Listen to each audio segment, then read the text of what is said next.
Es todo lo que quiero y más, lo que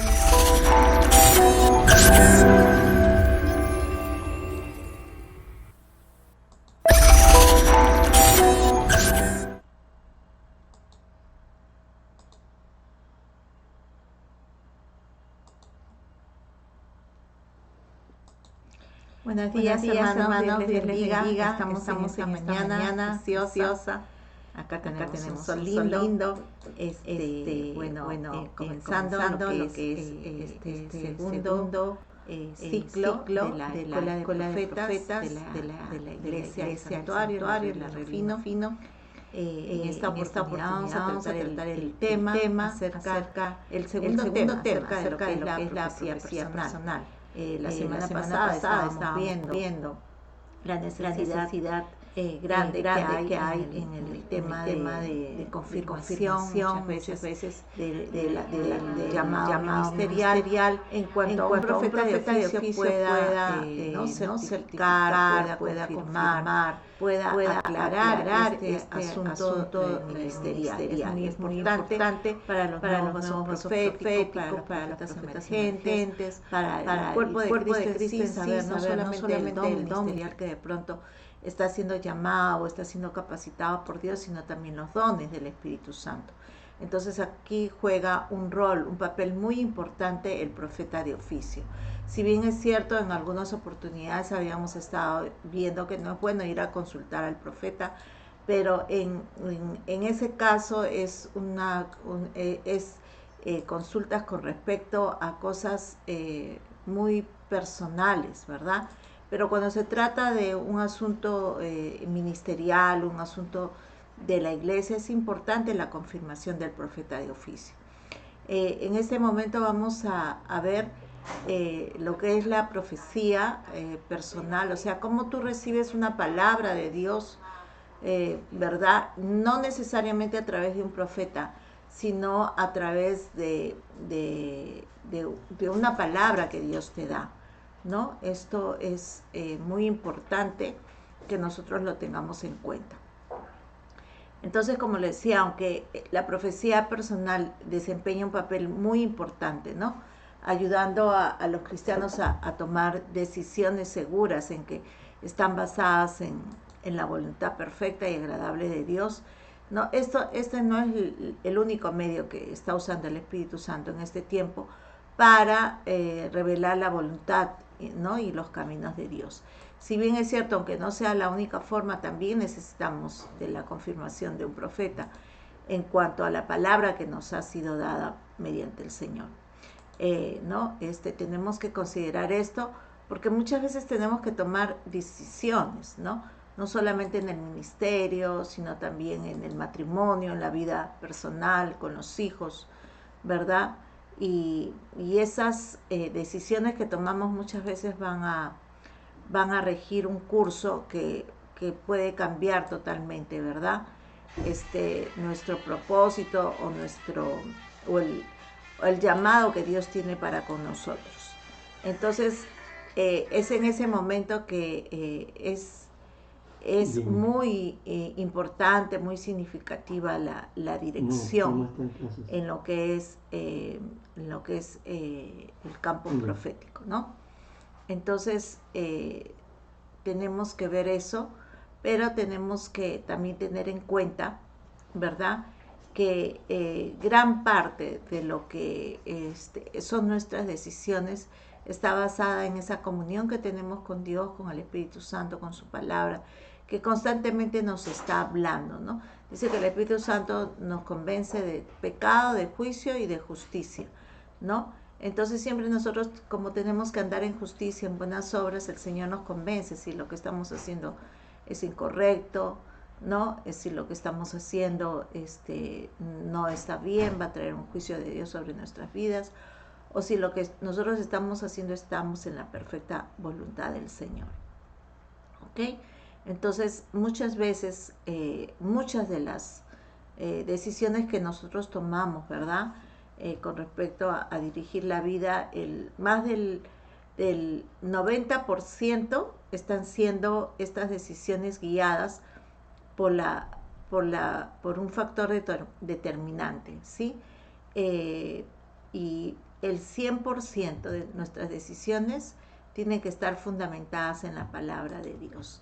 Aun si un profeta de oficio, que pueda ser ¿no? muy renombrado, muy conocido, o muy famoso, te trajera una palabra que te va a desviar de lo que Dios te estaba hablando, de lo que Dios te está demandando, ¿no? Es importante que tú corrobores eso con lo que Dios te estaba hablando.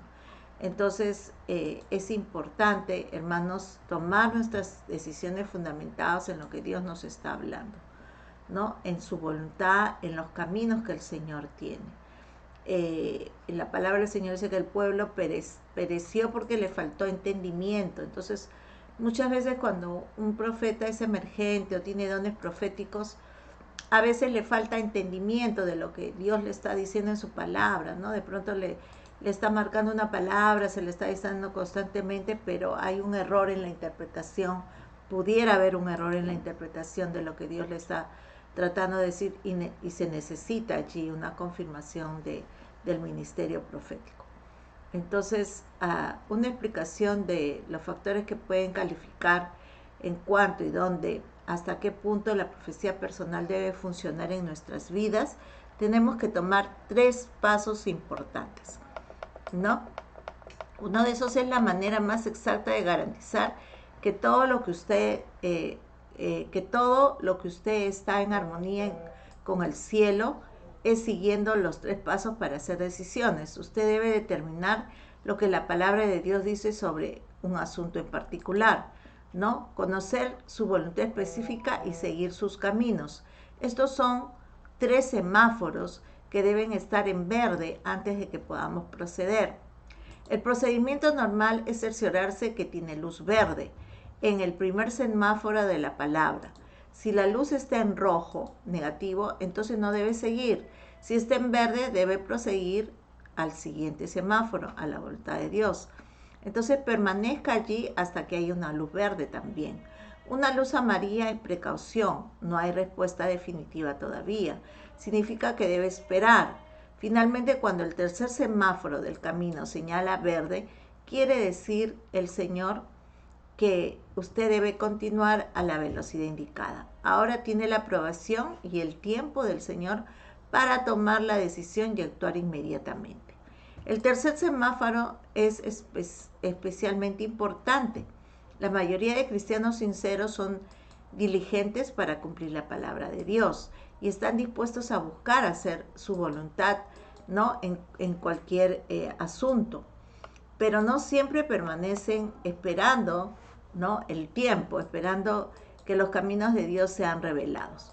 Una exposición más detallada de cada uno de estos indicadores de Dios nos ayudará a comprender cómo ellos nos permiten distinguir la mente de Cristo, andar por la fe, ser dirigidos por el Espíritu, ubicar la profecía personal en el lugar apropiado y cumplir la palabra rema del Señor, ¿no? Por ejemplo, hace poco tiempo veíamos a una hermana que ha conocido ella del Señor y pronto ella quedó viuda y en este momento ella estaba teniendo un romance, por así decirlo, una relación con una persona que no era del Señor, que no era cristiana y tampoco no tenía convicción de casarse, o sea, simplemente estaba pasando, como se dice, el rato con ella, ¿verdad? Entonces ella se escudaba diciendo, bueno, el que sea libre de pecado que tire la primera piedra. Pero cuando ella no tenía paz en su corazón, ¿no? No tenía paz porque toda esa situación le creó un conflicto con sus hijos, con sus hermanos, ¿no? Con su mamá, y ella tuvo que evaluar, o sea, en este caso el profeta que le aconsejó le puso las pautas, ¿no? Claras sobre cuál era la voluntad de Dios para su vida. Entonces no la condenó, no la juzgó, no la mandó al infierno, simplemente le dijo, mira, ¿no? Las cosas son así, Dios quiere esto para ti y tú tienes que orar para que Dios te ayude, ¿no? A tomar una decisión correcta. Y bueno, efectivamente no pasó ni una semana y Dios obró en ella. Entonces, el que trae corrección, la palabra del Señor dice que es el profeta de oficio. ¿Y por qué trae corrección? Porque hay el Espíritu Santo pone a través del profeta de oficio una convicción a la persona que le está consultando acerca de un tema de pecado, de juicio y de justicia. Por la misma experiencia que tiene, sus discernimientos, ¿verdad? Están capacitados para ver entre lo malo, lo bueno, bueno y lo que está al medio. Entonces, en ese caso, sí, definitivamente, ahí están los tres colores, ¿verdad? Si tú estás en el rojo, pues definitivamente el Espíritu Santo te va a redarguir. Hay que orar por esa persona si es que no se está dando cuenta que está fuera total y absolutamente de la palabra de Dios. Ahora, si está en la luz ámbar, ¿no? De repente también está en un momento de decisión que puede tomar la decisión de buscar la perfecta voluntad de Dios o buscar hacer su voluntad. Entonces ahí también es importante ayudarle. Hay muchos cristianos que no tienen una comunión con el Espíritu Santo, que no tienen una guianza del Espíritu Santo en sus vidas y siempre están necesitando de un pastor, de un hermano mayor, ¿verdad? De un profeta, de un maestro, de un apóstol que le marquen las pautas, que se lo digan, que se lo hagan refrescar, que le refresquen la memoria en cuanto a lo que es la voluntad de Dios. La voluntad de Dios está clara en su palabra, ¿verdad? No hay mejor guianza que la palabra de Dios en cuanto a los asuntos y decisiones que tenemos que tomar en nuestra vida. Pero muchas veces en medio de toda esa situación y de esas crisis que se producen por causa de que hay que hacer un cambio, cuando vemos en nuestra vida crisis, algo no está encajando, es porque Dios nos está demandando un cambio. El Espíritu Santo nos está convenciendo de que hay algo que no está marchando bien, hay algo que tiene que cambiar en nuestras vidas y tenemos que, en ese momento, cuando estamos en la luz ámbar, tenemos que pedirle al Señor que nos ayude. Amén. Entonces, la Biblia es la mayor autoridad en todo caso y tiene la última palabra en todos los asuntos, ¿no? Entonces, si alguien te va a aconsejar, que sea conforme a la palabra de Dios. Si tú vas a tomar una decisión importante de tu vida personal, de tus relaciones personales, de tus relaciones con tus hijos, con tu esposo, con tu esposa o con los estudios incluso, o en qué lugar vas a vivir, ¿no? Son decisiones muy, muy importantes que tienes que tener esa guianza del Espíritu Santo, porque Él es el Señor es la autoridad máxima en nuestras vidas, ¿ok? Entonces es la revelación de Dios en forma escrita, como Jesús fue la revelación de Dios en forma humana. La Escritura contiene los pensamientos, deseos y propósitos de Dios revelados y escritos para que todos lean y entiendan. Imagínense que hasta el mismo Señor Jesús, cuando entró a la sinagoga, abrió el libro del profeta Isaías, ¿verdad? En el capítulo 61. Y empezó a declarar: el Espíritu del Señor está sobre mí porque me ha ungido para. Y empezó a decir, ¿no? Para libertar a los cautivos, para dar vista a los ciegos, para libertar a los oprimidos, ¿verdad? Para dar apertura de la cárcel, para quitar todo manto de luto, todo espíritu angustiado. Entonces imagínense Jesucristo mismo siendo guiado por la palabra, siendo confirmado por la palabra. No necesitó, a pesar de que Juan el Bautista estuvo allí, ¿verdad? Como aquel que anunciaba, que preparaba el camino para el Señor. Pero no necesitó, ¿verdad?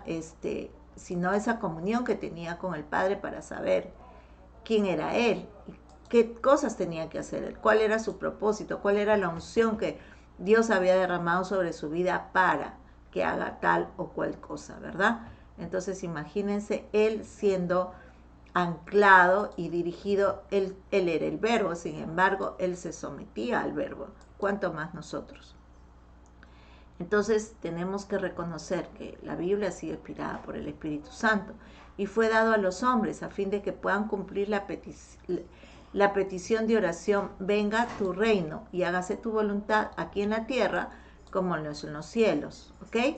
Entonces miren, el Señor fue descubriendo, ¿no? No solamente para qué estaba aquí en esta tierra, sino hasta cuándo era su tiempo y cuándo era el momento de ser obediente al Padre, como dice su palabra, hasta la muerte, muerte en cruz, ¿no? Eso era algo muy, muy difícil de cumplir, pero el Señor dijo que no se haga, ¿no?, mi voluntad, sino la tuya. Y entonces de esa manera Él establece una oración para sus discípulos. Ustedes tienen que orar de esta manera: Padre nuestro que estás en los cielos, santificado sea tu nombre. Venga a nosotros tu reino, hágase tu voluntad, ¿no?, aquí en la tierra como es en el cielo. Entonces lo primero que tenemos que reconocer es que al Dios a quien amamos y servimos es Dios Santo. Y todo lo que se aparte de la santidad que Dios demanda de sus hijos ya no está en la voluntad de Dios, ¿verdad? Y cuando nosotros establecemos eso en nuestras vidas y establecemos que su reino es de esa manera, pues Dios va a santificar, ¿no?, las vidas de los hijos, de los llamados a ser parte de su grey y que hagan la voluntad de Dios. Estamos en ese tiempo muy, muy especial, hermanos, en que más que nunca tenemos que clamar de esa manera. Más que nunca no debemos ser cristianos de domingo, ¿no?, que vamos y cumplimos ya con el Señor, bueno, y la demás semana hacemos lo que queremos. No podemos. Necesitamos doblegar nuestra voluntad a Dios porque nuestra redención está cerca. Tenemos que pedirle a Dios hacer su voluntad, así como es en los cielos, en la tierra. Y aunque tengamos que romper a muchas veces estructuras, tengamos que romper costumbres o lo que sea, el Señor, si quiere trabajar con nosotros de cero y de nuevo, lo va a hacer, porque lo más importante en este tiempo va a ser estar en la perfecta voluntad de Dios. Entonces, esta oración contiene las pautas de lo que es bueno y es malo, ¿verdad? Esta oración sencilla del Padre Nuestro, correcto e incorrecto para toda la humanidad, especialmente para los cristianos. Interpretada correctamente, la Biblia es considerada desde el Génesis hasta el Apocalipsis, ¿no? O sea, esta oración nos va a llevar desde el comienzo de la historia de la humanidad hasta, como dice la palabra, el Apocalipsis, que son los tiempos del fin. Entonces, para que una persona reciba luz verde, ¿no?, que está en la palabra, él debe tener más de un versículo aislado que le conceda la autorización. Debe ser parte del logos y no solo del rema que encontró en la Biblia, ¿ok? Entonces es muy importante encontrar un rema, una palabra que Dios te dio, pero también es muy importante entenderla en todo su contexto, ¿verdad? Es importantísima poder entender la Biblia en todo lo que significa, en el esplendor de la revelación que está allí en la palabra. Amén. Entonces no podemos usar la palabra rema dada a Isaías y andar desnudos en público, por ejemplo, ¿no? O la palabra rema a Oseas de casarse con una ramera. O sea, hay la palabra, la profecía, no es para interpretación personal, ¿verdad? Eso es lo que dice la Biblia. Pero sí hay momentos en que Dios nos habla a través de la palabra y nosotros tenemos que confirmar que realmente eso es lo que Dios nos está hablando, pero no solo con un versículo bíblico, tenemos que tener 2, 3, 4, que vayan complementando, ¿no? Y al final, si encima tenemos la dicha que venga un hermano con dones proféticos, un profeta de oficio, un apóstol, a confirmarnos lo que ya Dios nos ha venido, ¿verdad?, anunciando, diciendo, pues no tenemos otra cosa que obedecerle al Señor, ¿verdad?, en lo que el Señor nos está demandando. Entonces, no podemos tomar, como les digo, un rema, ¿no?, algo que nosotros consideremos un rema, una palabra para nosotros, como justificación para hacer lo mismo hoy día, ¿no? Las profecías personales de los personajes bíblicos o de nuestros contemporáneos no deben emplearse para establecer doctrina o para convertirlas en un modelo que todos deben seguir, ¿no? Entonces, si Dios a mí me demanda algo, yo no le puedo imponer a toda la iglesia que haga lo mismo, ¿no? Porque Dios es un Dios personal. Si Dios me va a pedir algo a mí, va a traer una convicción a varios, porque la palabra del Señor dice, conste toda palabra en boca de 2 o 3 testigos. La congregación va a dar testimonio de que sí, lo que estoy recibiendo es de Dios, y así yo voy a andar tranquilo, confiado en que estoy en la voluntad de Dios, ¿no?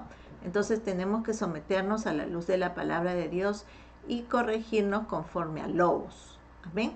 Por eso es que es importante consultar las palabras remas que conocemos con alguien que entiende Logos, que entiende el contexto de lo que se habló ahí en esa profecía, de lo que se dijo, de la demanda que Dios tenía con tal o con cual profeta, ¿verdad? Por ejemplo, en este tiempo tú no te vas a ir a un monte a esperar pues no tienes comida, a esperar que los cuervos te alimenten. Eso, Dios no te ha mandado eso, ¿no? El Señor en su palabra dice que el que cree en Jesucristo no va a tener hambre, no va a tener sed. Entonces, eso sí es una palabra que tú puedes tomarla en el contexto. En el tiempo de el profeta Elías, no había esa promesa, ¿no? No había esa promesa. Y él lo que recibía era una dirección especial de Dios. Tenía que ejercer su fe en cuanto a lo que estaba oyendo, que Dios le estaba demandando, por cuanto el profeta era aquel que escuchaba la voz de Dios y la obedecía. Amén. Pero como te digo, necesitamos entender la Biblia en todo lo que es el contexto en sí de lo que el Señor nos está hablando. Por ejemplo, cuando Jesús dice el que cree en mí, ¿no? Ha pasado de muerte a vida. Tenemos que creer que ese contexto y ese logo nos llega a nosotros, ¿no? O sea, es parte de nuestra herencia, es parte de lo que Él ha logrado para nosotros, para este tiempo. Entonces, así igual todas las promesas del Señor, ¿verdad? Imagínense que el Señor cuando se fue dijo, mayores cosas que las que yo he hecho ustedes pueden hacer, ¿no? ¿Eso qué cosa es? ¿Un rema o es un logos? ¿No? Yo creo que son las dos cosas, ¿verdad? ¿Por qué? Porque podemos ver que yo puedo recibir eso. O sea, si tú lo crees, si en tu espíritu tú lo crees, tú dices, wow, entonces el Señor me está diciendo que yo voy a hacer cosas mayores que las que Él ha hecho, ¿no? Pero voy a tomar el contexto y para quién fue dirigida esa palabra, ¿no? ¿Fue para los profetas que fueron antes de Jesús? ¿O para quién fue? ¿Fue para Isaías? ¿Fue para Jeremías? ¿Fue para Elías? No, eso es de hace 2000 años atrás, para todos los que estamos ahora en este tiempo, ¿verdad? Predicando el Evangelio y llegando a todas las personas con la palabra del Señor. Entonces es importante no solamente tomar el logo, sino también tomar el contexto para quién está dirigida esa palabra. ¿Ok? Entonces, antes de que se encienda la luz verde de la palabra, el espíritu y la letra de la palabra deben estar de acuerdo. ¿Ok? Dios es espíritu y el espíritu de la palabra es la naturaleza, el carácter, ¿no? Los principios de Dios. Usted puede haber encontrado 1 o 2 versículos que le den luz verde, pero si van en contra de la naturaleza de Dios y sus principios generales, entonces usted está malinterpretando el versículo y utilizándolo fuera de contexto, ¿no? Por ejemplo, en la palabra dice que toda palabra es inspirada por Dios para enseñar, corregir. Pero si nosotros abrimos la Biblia, ¿no? Y vemos a la mujer adúltera que tenía que ser apedreada, ¿no? En este tiempo, tú puedes decir, no, a mí el Señor me habló que tal persona no ha cometido ese pecado, entonces hermanos, hay que agarrar piedras y hay que apedrearlas, porque eso dice la palabra de Dios, ¿no? Pero el contexto no es el contexto era del Antiguo Testamento. Ahora el Señor Jesucristo ha venido a traer salvación, ha venido a Él ser el sacrificio vivo de Dios para perdonar los pecados de los hombres, para liberarlos de esa ley, ¿verdad? Que traía muerte. Entonces el Señor ha venido a darnos vida, dice, y vida en abundancia. Entonces Él viene y no solo perdona, sino también restaura, ¿no? A la persona que Él perdona. Entonces nosotros, ¿cómo podríamos juzgar algo que ya el Señor ha tomado control, ¿verdad? Sobre esa iniquidad, sobre ese pecado de esa persona. Lo que tenemos que estar es conforme a la voluntad de Dios. ¿Y cuál es la voluntad de Dios? Que los pecadores no perezcan, sino que vayan al arrepentimiento.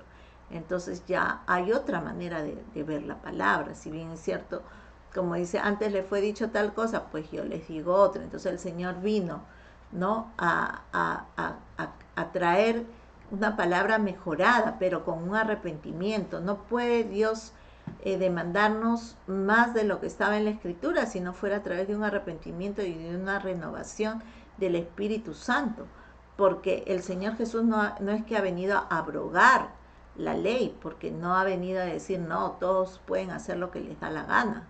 No, sino ha venido a traer arrepentimiento, y en el arrepentimiento el Señor incluso dice, aún aquellos, ¿no?, que miran a una mujer con deseo, ya adulteraron en su corazón. O sea, ya va más allá de lo que la ley y los profetas estaban diciendo, sino lo que pasa es que el Señor sabe que al acercarse a ti trae tal arrepentimiento que no solamente cambia tu corazón, cambian tus actitudes, sino que estás dispuesto a que por amor, ¿no?, el Espíritu Santo te guía a toda verdad, te santifique, y tú puedes hacer cosas aún mayores que las que eran demandadas en el Antiguo Testamento. Esto es algo tremendo, ¿verdad?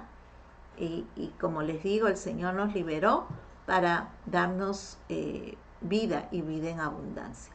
Entonces, una vez un ministro se acercó, este es un testimonio, y me dijo que él había recibido una palabra rema del Señor que decía que él debía dejar a su esposa. Ella estaba desanimada, estaba resentida y rehusaba viajar con él para apoyar su ministerio, y tampoco quería participar en el trabajo pastoral. Ella se había convertido en una carga, y por consiguiente él estaba pecando contra Dios por no cumplir plenamente su ministerio como predicador. Él estaba convencido de que el Señor le había dado los versículos concretos: despojémonos de todo peso y del pecado que nos asedia. Y él que haya dejado esposa por causa de mi evangelio será bendito, ¿no? O sea, miren todas las palabras que él estaba teniendo para justificar, ¿verdad?, el hecho de separarse de la esposa. Entonces, en ese momento, yo creo que la persona no está preparada para profetizarle sobre esa supuesta dirección que ha recibido, ¿verdad? Sino que lo que necesita es un consejo pastoral y profético también, ¿no? Entonces, es importante expresarle la voluntad de Dios, ¿no?, y el camino que tienen que seguir. El Señor en su palabra dice que él abomina el divorcio, ¿verdad? Entonces, es importante el perdón, es importante no justificarse con el primer texto que uno encuentra para dejarse llevar por sus emociones, sus sentimientos, sus resentimientos, sus amarguras.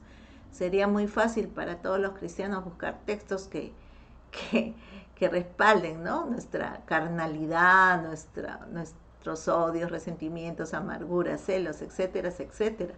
Podríamos muy fácilmente, ¿verdad?, apartarnos del Señor buscando justificación. Entonces, en este caso, este hermano está tratando de justificar, ¿verdad?, que las almas se estaban perdiendo, que se estaban yendo al infierno, y muchas personas no estaban recibiendo las sanidades que él podría haberles llevado, ¿no?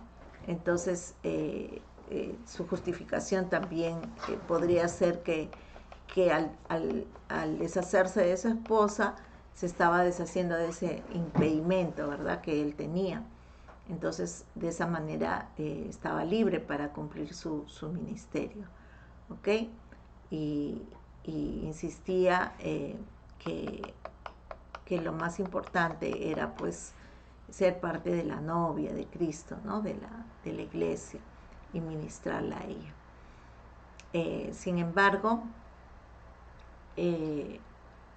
un año después de esto, ¿no?, este hermano oró mucho y mientras oraba, pidiéndole al Señor, ¿verdad?, que lo liberara de su esposa para así poder ministrar a la iglesia, el Señor le habló a este hermano enfáticamente por medio de una palabra, ¿no?, que realmente venía de Dios, ¿no? Y de esa manera terminó su dilema, su confusión que tenía este hermano. El Señor le dijo: si no puedes ministrar amor, vida y restauración a tu esposa, ¿piensas que te permitiría hacerlo con la mía? ¿No? ¿Por qué? Porque el Señor ha dejado en su palabra que el esposo tiene que santificar a su esposa, o sea, a la iglesia, a su esposa. Su esposa representa, ¿verdad?, esa iglesia que la tiene que presentar ataviada, sin manchas, sin arrugas, sin cosas semejantes. Entonces, el primer ministerio que Dios le estaba demandando a este hombre no era, pues, que viaje y predique fuera y que gane almas y que se sanen las personas, sino lo primero que tenía que hacer era ministrar a su esposa con amor, ¿verdad?, con restauración, con disposición, para que ella también tenga ese deseo de buscar al Señor. Entonces, de esta manera, él se tomó su tiempo para amar a su esposa, para restaurar a su esposa, ¿no? Y de esa manera ya no tuvo que él viajar solo. De esa manera la esposa terminó siendo parte de su ministerio, ¿no? Y en este momento ellos viajan juntos.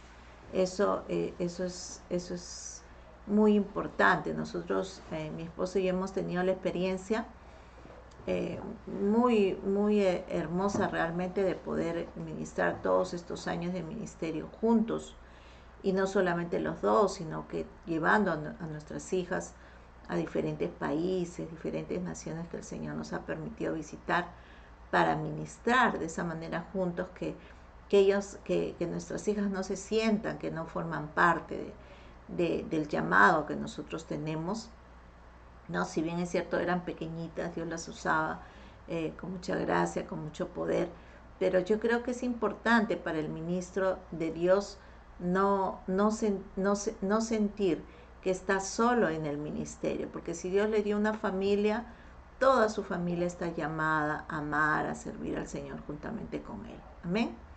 Entonces es importante confrontar todo pensamiento, todo sentimiento, ¿no?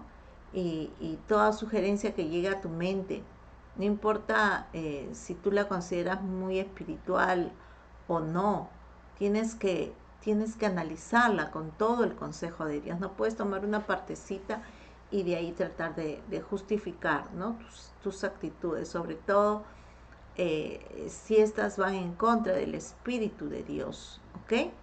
Entonces, para evitar el engaño y la falsa ilusión, tienes que mantener el amor por la verdad objetiva y no tratar de interpretar a tu propio modo. Permite que la palabra de Dios, o sea, el Logos, aclare y destruya toda ilusión falsa del corazón engañoso. Solo la espada de dos filos de la palabra de Dios puede separar el alma del espíritu y puede revelar si el pensamiento y la impresión provienen de la dimensión del alma o del espíritu, ¿no? Entonces, miren, los que están emergiendo en lo profético, mayormente son muy almáticos, o sea, se llevan mucho por las emociones. Es que yo siento, es que a mí me parece, es que yo creo, ¿verdad? Y ya toman como pretexto una palabra para querer imponerle, hacer su voluntad. Y a veces les cuesta someterse a a la autoridad que está viendo el contexto, que está viendo el desorden almático que hay en esa persona en ese momento, que está viendo su ansiedad por cumplir algo que todavía no está en luz verde, de repente está en el proceso, está en la luz ámbar, pero todavía no es el proceso, ¿no? Yo quiero contarles que una noche el Señor me despertó a medianoche y me dio una prédica para las personas que estaban en la cárcel. Me explicó, ¿verdad?, lo que iba, en los últimos tiempos va a hacer con ellos, y me dio la palabra para que se las lleve. Entonces yo al día siguiente ya yo estaba dispuesta, abriendo la puerta y queriéndome ir a predicar a las cárceles. Y mi esposo me dice, ¿pero a dónde vas a ir? Yo le digo, voy a ir a la cárcel a predicar porque el Señor me ha dado esta palabra, guiada por mis emociones, por la impresión que yo tuve aquella madrugada, que el Señor me hablaba y me hablaba y me hablaba de los presos.